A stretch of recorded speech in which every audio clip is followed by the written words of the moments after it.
জিয়া একটা ব্যক্তি না, জিয়া একটি প্রতিষ্ঠান, তার নামই একটা সে প্রতিষ্ঠান। কাজেই আমরা এখনো আমি মনে করি যে জিয়ার নামে আমরা যারা বিএনপি করি, সত্যিকার অর্থে জিয়া রহমানের নামের ভিতরে যে ব্যক্তিটার ভিতরে যে কি ছিল সেই সম্পদটা এখন পর্যন্ত আমরা তার থেকে গ্রহণ করতে পারিনি। জিয়া রহমান এমন একটা ব্যক্তি ছিলেন, এমন একটা প্রতিষ্ঠান ছিলেন যে আমরা যারা রাজনীতি করি, জিয়া রহমানের জীবনী নিয়ে যদি আমরা রিসার্চ করি এবং তার কর্ম নিয়ে যদি আমরা রিসার্চ করি, তাহলে আমাদের আর অন্য কারো সাহায্য দরকার পড়ে না।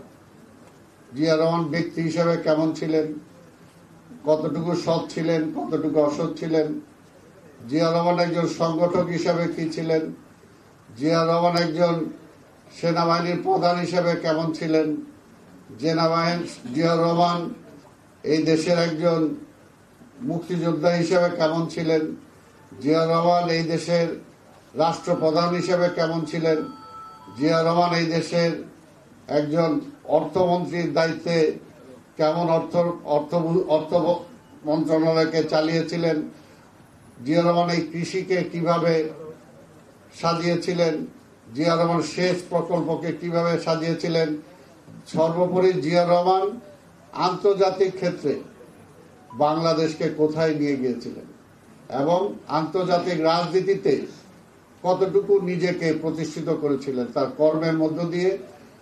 এইটা আমরা যদি বিশ্লেষণ করি, জিয়া রহমানের এই জীবনীটা খুবই অল্প সময়, কিন্তু অল্প সময়ের একটা ধূমকেতুর মতো তিনি আসছেন।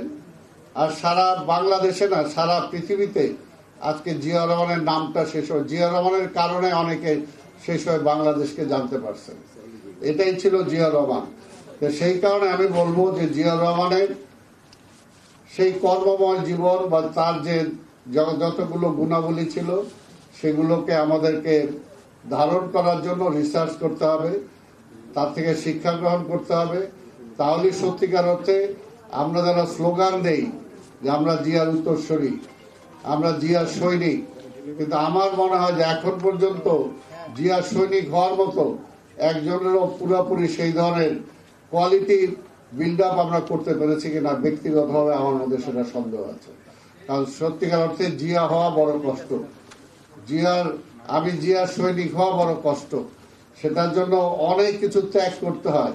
সেই ত্যাগের পর্যায়ে আমরা কিন্তু এখন পর্যন্ত অন্তত একটা ধাপও অনেকে অতিক্রম করতে পারছি কিনা সেটা সন্দেহ আছে। তাই আমি বলবো যে আজকে দেশটা যে অবস্থা আছে, আজকে দেশের যে অবস্থা, এই অবস্থা আরো জিয়া রহমান সাহেবের আরো বেশি দরকার, জিয়া রহমান সাহেব আরো বেশি দরকার। কারণ আজকে দেশটা রসাতলে চলে গেছে। আলাল সাহেব বলে গেলেন যে আজকে ব্যাংকগুলোর কি অবস্থা। ওই দিন একটা প্রোগ্রামে আমি বলেছিলাম যে কেন বাংলাদেশ ব্যাংকের সাংবাদিকরা ঢুকতে পারবেন না এইখানে একটা সমাবেশে। ওবায়দুল কাদের সাহেব বলছেন, যেটা শুনলেন, যে সব জায়গায় নাকি সাংবাদিকদের ঢুকতে দেওয়া হয় না। কোথায় ঢুকতে দেওয়া হয় না? আপনারা বলেন যে কেন ঢুকতে দেওয়া হবে না, তার মানে ওটা লুকানোর কি আছে? তবে আমরা তো জানি, যেটা সাংবাদিক ভাইরাও জানেন, যে শুধু বাংলাদেশ ব্যাংক না, আজকে অর্থনৈতিক যে প্রতিষ্ঠান যেটা আছে সেগুলোর মধ্যে এবং বিদ্যুৎ এই যে বিভাগ আছে সেটার মধ্যে আরো কিছু প্রতিষ্ঠান আছে যেগুলোতে সরকার নোট দিয়ে সেখানকার কোনো কথা বাইরে যাইতে পারবে না। এটা তারা নোট দিয়ে একদম ডিসিশন নির্দেশ দিয়ে রেখেছে। কারণটা হলো একটাই, যে সেখান থেকে যে চুরি হচ্ছে, সেখানে যে বাটপাড়ি হচ্ছে, সেখানে যে লুট হচ্ছে, আজকে এগুলো যদি জনগণের মাঝে যায়, জনগণ তাদের উপরে খেপে যাবে। কিন্তু আমরা তো দেখতেছি যে আজকে 2 দিন আগে আমরা দেখলাম যে বাংলাদেশ ব্যাংকের গভর্নর নিজে বলছেন যে আজকে যারা অর্থনীতির সাথে জড়িত, যারা এই ব্যাপারে বিশেষজ্ঞ, তাদেরকে মনে হয় চাকর বাকর মনে করেন আজকে সরকার, এবং তাদের কোনো কথাই আজকে এই সরকার শুনছে না। সেটা কার পক্ষে কার বিপক্ষে সেটা দরকার নাই, কিন্তু কারো কথাই শুনতেছে না। তাহলে তারা কার কথা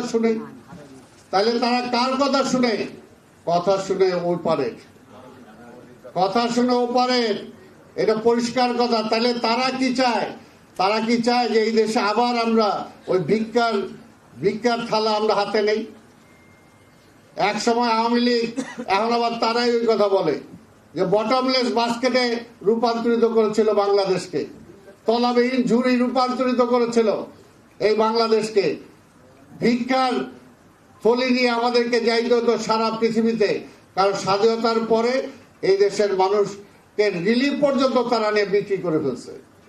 আমাদের রিলিফ যেগুলো আসছে মানুষ পাবে, সেই সব রিলিফ বাংলাদেশে পাওয়া যেত না, সীমান্তের ওই পারে বিক্রি হতো। আমরা তো দেখছি যে শেখ মুজিবুর রহমান নিজে বলছে, গাজী গোলাম মোস্তফা মতিঝিলের এমপি ছিলেন, ঢাকা মহানগর আওয়ামী লীগের প্রেসিডেন্ট ছিলেন, তিনি রেড ক্রিসেন্টের চেয়ারম্যান ছিলেন। তাকে বলছে, গাজী 7.5 কোটি কম্বল আসলো, হিসাবে তো আমিও একটা পাই, আমারটা গেল কই? আমরা তো দেখছি। এই কারণেই তো আজকে, সেই সময় কি অবস্থা ছিল? সেই সময় পল্টন ময়দানে দাঁড়িয়ে ভাসানী বলছেন, মুজিব তোমার লাল বাহিনী, নীল বাহিনী, সবুজ বাহিনী, ওই যুবলীগ, স্বেচ্ছাসেবক লীগ, ছাত্রলীগ, ওদেরকে থামাও, এরা লুইটা পিটা সব খায় ফেলাইতেছে। এটা বলছিলেন। সেই সময় আওয়ামী লীগের কিছু কিছু নেতা বলছিলেন, আরে আওয়ামী লীগ এত কষ্ট করছে, নাইলে কিছু খাইলই। ওই যে কিছু খাইলই বলছে, তার মধ্যে দেশ তো খাইছে, শেখ মুজিবরাও খাই ফেলাইছে। এটাই ছিল আওয়ামী লীগ। আর তার বিপরীতে জিয়া রহমান সাহেব মাত্র আড়াই বছরের ব্যবধানে যে দেশে 42 লাশ পাওয়া যেত, যে দেশে একজন বমি করতো, আরেকজন সেই বমি খাইতো, যে দেশের শিক্ষাঙ্গনে কোনো ডিসিপ্লিন ছিল না, আর্মিতে কোনো ডিসিপ্লিন ছিল না, পুলিশে কোনো ডিসিপ্লিন ছিল না, জিয়া রহমান সাহেব আড়াই বছরের মাথায় সেই দুর্ভিক্ষ পীড়িত দেশের মানুষকে তিনি খাওয়াইছেন, আবার বিদেশে চাল রপ্তানি করছেন। সেই আর্মিতে ডিসিপ্লিন নিয়ে আসছেন, পুলিশে ডিসিপ্লিন নিয়ে আসছেন। নাইলে এই পুলিশ ওই সময় হাফ প্যান্ট পরাই দিয়েছিলেন আর হাতে রোলার দিছিলেন। এরপরে যে কোথায় যাইতো, ওই রক্ষী বাহিনী যদি টিকা যাইতো, বাংলাদেশে আর্মির কি অবস্থা হইতো আর পুলিশের কি অবস্থা হইতো, একটু সবাই চিন্তা করে দেখা দরকার। তো সেই কারণে বলবো যে জিয়া রহমান এমন একটা ব্যক্তি, যে জিয়া রহমানের শত্রুরা, আওয়ামী লীগেরা পর্যন্ত বলতে পারে না যে জিয়া রহমান একজন খারাপ মানুষ ছিলেন বা দুর্নীতিবাদ মানুষ ছিলেন, বলতে পারেন না, কারণ তিনি করেন নাই। আবার দুর্নীতি করেনও নাই, কাউকে করতেও দেন নাই, সহ্যও করেন নাই। তো সেই কারণেই সেই ব্যক্তির নামে আজকের এই প্রতিষ্ঠান, এই দল। কাজে আমরা আশা করি যে আমরা এই সংগঠনটা যাতে আরো ভালোভাবে করতে পারি, সেটার জন্য সবাই সম্মিলিতভাবে আমাদের চেষ্টা করতে হবে। আর বর্তমানে দেশটা আমার, এই দেশটা বাঁচাইতে হবে।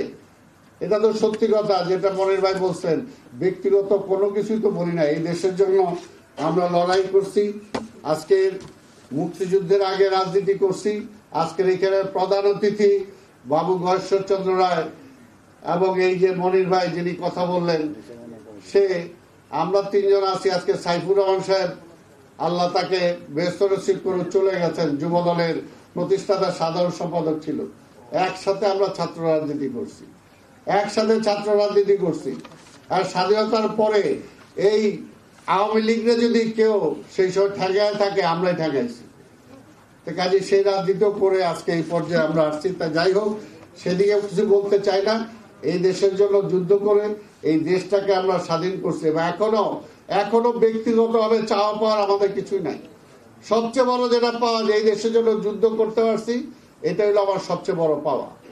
এটা আমার অহংকার, এটা কেউ দেয় নাই।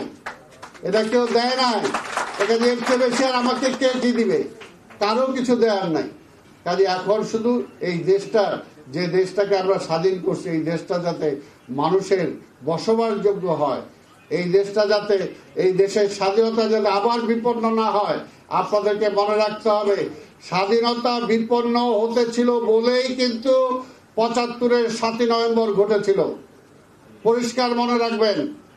আর 7ই নভেম্বর ঘটেছিল বলেই আধিপত্যবাদের হাত থেকে আমরা এই দেশকে রক্ষা করতে পেরেছিলাম জিয়া রহমানের নেতৃত্বে। আর জিয়া রহমান সে আধিপত্যবাদের হাত থেকে এই দেশকে রক্ষা করার জন্য, গণতন্ত্রকে রক্ষা করার জন্য, স্বাধীনতাকে রক্ষা করার জন্যই কিন্তু বিএনপি গঠন করেছিলেন। পরিষ্কার কথা, এটার মধ্যে অন্য কোনো রাগডাক কিছু নাই, কেউ চ্যালেঞ্জ করলে করতে পারেন। সোজা হিসাব। এই কারণে বিএনপি প্রতিষ্ঠা করেছিলেন। কাজে বিএনপি এর জন্য এখনো মানুষ চায়, বিএনপির দিকেই তাকায় আছে। বিএনপি কি করলো, আশা বেশি বিএনপির কাছ থেকে। আমরা হয়তো অতটুকু দিতে পারছি না বিভিন্ন কারণে, কিন্তু আশা তো মানুষ করে যে এই বিএনপির নেতা জিয়া রহমান সাহেব ৭১-এর সেই ২৫শে মার্চে যখন কারো কিছু শোনা গেছিল না, সেই সময় রাতের আধারে জিয়া রহমানের যে ভাষণ, জিয়া রহমানের যে ঘোষণা মানুষ শুনেছিল, যে জিয়া রহমান আবার সেই ৭৫-এর ৭ই নভেম্বরে এসে আবার সিপাহী বিপ্লবের মাধ্যমে ঐক্যবদ্ধভাবে এই দেশের স্বাধীনতাকে রক্ষা করেছিলেন। আজকে অনেকে অনেক রাজনীতি করেন, আওয়ামী লীগের সাথেও এখন অনেকে আছেন। সেই সময় কি বলছিলেন? সেই সময় কি বলছিলেন? যে স্বাধীনতা বিপন্ন, এই স্বাধীনতাকে রক্ষা করার জন্য আরেকবার লড়াই করতে হবে, এবং সেই কারণেই কিন্তু ৭ই নভেম্বর ঘটেছিল। তাই ভাইয়ের আমার, এবং ৭ই নভেম্বর হয়েছিল বলেই আজকে আবার বিএনপি প্রতিষ্ঠা হয়েছে। তা আমি আর বক্তব্য দীর্ঘায়িত করতে চাই না। আজকে এই দেশের জন্য, এই দেশের মানুষ যেমনিভাবে বিএনপির দিকে তাকিয়ে আছে, পাশাপাশি আজকে জনগণকেও বলবো, মানুষকেও বলবো যে আজকে এই দেশটাকে রক্ষা করতে হলে শুধু একা বেগম খালেদা জিয়া বা তারেক রহমানের একার দায়িত্ব না। এই দেশটাকে রক্ষা করতে হলে আপনার আমার সবার দায়িত্ব, সবার দায়িত্ব। আজকে কৃষক, শ্রমিক বলি, রিক্সাওয়ালা বলি, সাধারণ মানুষ বলি, আজকে যা ব্যবসায়ী বলি, চাকরিজীবী বলি, আজকে বিভিন্ন স্তরে যারা আছেন, সবার দায়িত্ব এই মুহূর্তে দেশটাকে রক্ষা করা, একসাথে আসা। কারণ দেশে ফ্যাসিবাদ আজকে চলে আসছে, আজকে এমন একটা জায়গায় আসছে যে নির্বাচনের মাধ্যমে আর সরকার পরিবর্তনের কোনো সুযোগ নাই। আওয়ামী লীগ সেই পথটা বন্ধ করে দিছে।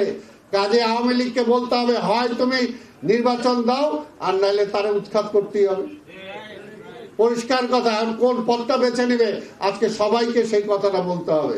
আজকে লেখক বলেন, সাংবাদিক বলেন, বুদ্ধিজীবী বলেন, যারাই আছেন, আজকে দেশের মানুষের নীতি নৈতিকতার যে অবক্ষয় চূড়ান্ত পর্যায়ে আজকে নিয়ে গেছে, সারাক্ষণ মিথ্যা মিথ্যা মিথ্যা। তাই আজকে এই মিথ্যার বাসাতির হাত থেকেও যদি নিজেরাও বাঁচতে চাই,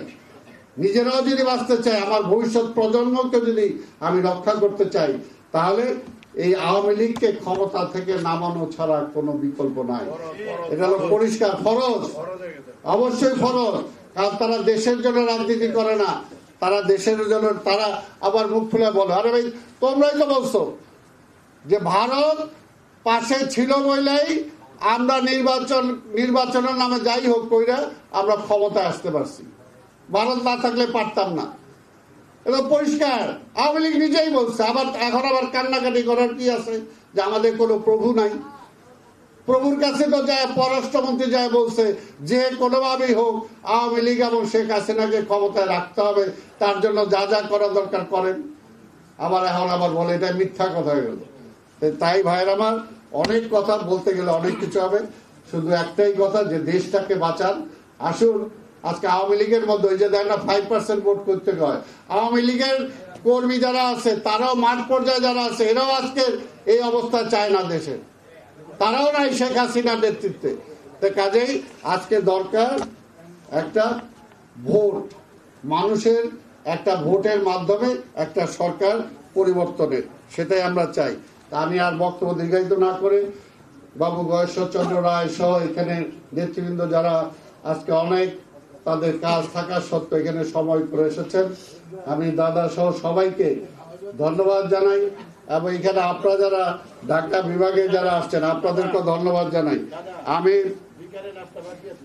এই সপু রাখো আজকে, এখন আমি আপনাদের যে এখানে কয়টা কমিটি, আমি আপনাদের সামনে 8টা কমিটি আপনাদের সামনে তুলে ধরছি। জিয়ামঞ্চ ঢাকা জেলা শাখার আংশিক পূর্ণাঙ্গ কমিটি, সভাপতি মোহাম্মদ সোহেল রানা, সিনিয়র সহসভাপতি সাইদুর রহমান মামুন, আমাদের সাধারণ সম্পাদক শেখ আনসার রনি, আমাদের গাজীপুর জেলা শাখার আংশিক আহ্বায়ক কমিটি,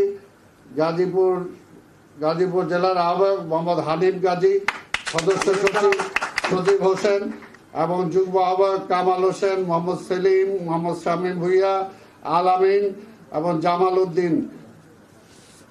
আরেকটা হলো জিয়া মঞ্চ গাজীপুর মহানগর আহ্বায়ক হলো মোহাম্মদ শাহিন, সদস্য সচিব মোহাম্মদ রায়হান, যুগ্ম আহ্বায়ক মোহাম্মদ বুলবুল, মোহাম্মদ রফিক, মোহাম্মদ ফখরুল। আমাদের জিয়া মঞ্চ নারায়ণগঞ্জ জেলা শাখার আংশিক পূর্ণাঙ্গ কমিটি আফজাল হোসেন আজাদ সভাপতি, শফিকুল ইসলাম সিনিয়র সহসভাপতি, জজ মিয়া সহসভাপতি, আওলাদ হোসেন আলো সাধারণ সম্পাদক, আমির হোসেন সিনিয়র যুগ্ম সাধারণ সম্পাদক। জিয়া মঞ্চ টাঙ্গাইল জেলার আংশিক কমিটি জাহিদুর রহমান জাহিদ সভাপতি, সুমন খান সিনিয়র সহসভাপতি, ফরমান ইকবাল সহসভাপতি, টিপু তালুকদার সাধারণ সম্পাদক। জিয়া মঞ্চ নরসিংদী জেলা মোহাম্মদ কামাল হোসেন সরকার সভাপতি, সেলিম মিয়া সিনিয়র সহসভাপতি, কেশব আচার্য সাধারণ সম্পাদক। এই হলো এই কয়টা কমিটি আজকে এখানে আপনারা মুন্সিগঞ্জ বই নেই, এটাই বাকি রয়ে গেছে নাকি সপুরটা। মুন্সিগঞ্জ হলো সভাপতি মোহাম্মদ এরশাদ হোসেন আসাদ, জুয়েল হাসান সিনিয়র সহসভাপতি এবং শহীদুল ইসলাম বাবু সাধারণ সম্পাদক। আপনারা এখানে আরো মেম্বার আছে, সহসভাপতি আছে, আমি সব নাম বলতে পারলাম না, তবে বাকিগুলো আপনারা সদস্য নিয়ে আগামী 151 বিশিষ্ট আগামী 60 দিনের মধ্যে পূর্ণাঙ্গ কমিটি গঠন করে আপনার কেন্দ্রীয় কমিটিতে জমা দিবেন। এই সাংগঠনিক টিম যারা দীর্ঘদিন কাজ করছে ঢাকা জেলায় হালিমের নেতৃত্বে, আমি সবাইকে ধন্যবাদ জানিয়ে আমার বক্তব্য শেষ করছি। খোদা হাফেজ। বাংলাদেশ জিন্দাবাদ।